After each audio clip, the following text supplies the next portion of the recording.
নমস্কার বন্ধুরা, মধুস কিচেনে আপনাদের সকলকে স্বাগত। আমি আজকে আপনাদেরকে খুব সহজে কিছু ঘরোয়া উপকরণ দিয়ে বিনা ওভেনে কিভাবে বিস্কিট বানানো যায় সেই রেসিপিটাই আমি আপনাদের সঙ্গে শেয়ার করব। বন্ধুরা, এই বিস্কুটটা একবার খেলে আপনারা আরও একটা চেয়ে খেতে বাধ্য হবেন। এই বিস্কুটটা এতটাই সুন্দর হয়। চলুন তাহলে রেসিপি শুরু করা যাক। প্রথমেই আমি 1 কাপের একটু কম ময়দা এভাবে একটু চেলে নেব। বন্ধুরা, তোমরা উপকরণগুলো ঠিকঠাক দেবে, তাহলে বিস্কুট ঠিকঠাক তৈরি হবে। দেখো, তারপরে আমি 1 কাপের হাফ কাপ মতো বেসন দিয়ে দিলাম, আর 1 চিমটে মতো নুন দিয়ে দিলাম, নুনটা টেস্টের জন্য। আর আমি ছোট চামচের 1 চামচ বেকিং সোডা দিয়ে দিলাম, বেকিং পাউডার কিন্তু নয়। আর আমি দেখো আর 1 কাপ চিনিকে আমি এভাবে গ্রাইন্ডারে গুঁড়ো করে নিয়েছি। তারপরে সবগুলোকে ভালোভাবে মিক্স করে নেব। তারপরে আমি এখানে দেখো 1 চামচ মতো একটু বাটার দিয়ে দিলাম। তোমরা ওই পরিবর্তে একটু ঘিও দিয়ে দিতে পারো, আবার নাও দিতে পারো।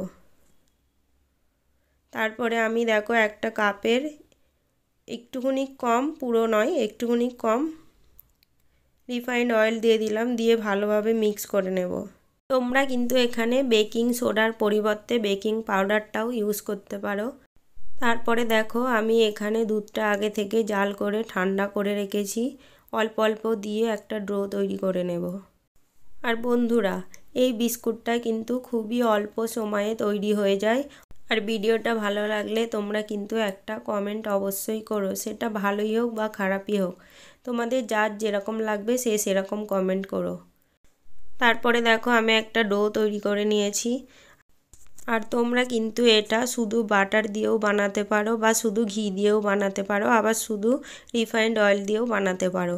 তারপরে দেখো আমি এরকম একটা থালা নিয়ে নিয়েছি, তার মধ্যে একটু তেল ভালোভাবে লাগিয়ে দেব। তারপরে দেখো এইভাবে আমি বিস্কুটগুলো গোল গোল করে বিস্কুটের আকার দেব। দেখো যেভাবে আমি বানাচ্ছি ওইভাবে বিস্কুটগুলো বানিয়ে একটু একটু করে আমি কেটে নেব, নিয়ে আর এইভাবে বিস্কুটের আকার দিয়ে দেব। দেখো আমি ওইভাবে সব বিস্কুটগুলোকে বানিয়ে নিলাম।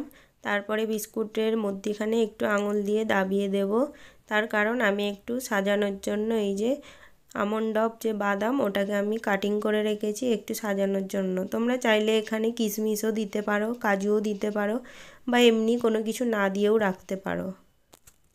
তারপরে দেখো আমি আগে থেকেই একটা কড়া বসিয়ে গরম করে রেখেছিলাম, দিয়ে আস্তে আস্তে আমি থালাটাকে বসিয়ে দিলাম কড়ার মধ্যে, দিয়ে আর আমি একটা ঢাকন লাগিয়ে ঢেকে দেব। দিয়ে বন্ধুরা কমসে কম আমার এখানে 40 মিনিট মতো এটা টাইম লেগেছে। আর তোমরা কিন্তু অবশ্যই বিস্কুটগুলো একটু ছেড়ে ছেড়ে রাখবে, তার কারণ দেখো বিস্কুটগুলো ফুলে ডবল হয়ে গেছে, আর আমার একটার সঙ্গে একটা জুড়ে গেছে। তোমরা একটু খালি খালি রেখে বিস্কুটগুলো রাখবে। তারপরে দেখো আমার বিস্কুট একদম রেডি হয়ে গেছে। খাস্তা, কতটা খাস্তা দেখো তোমরা নিজেরাই। আর বন্ধুরা, তোমরা কিন্তু বিস্কুটটা গরম অবস্থায় কখনোই তুলতে যাবে না, বিস্কুটটা ঠান্ডা হলে তারপরেই ওঠাবে। আর রেসিপিটা ভালো লাগলে লাইক, কমেন্ট, শেয়ার, সাবস্ক্রাইব করতে ভুলবেন না।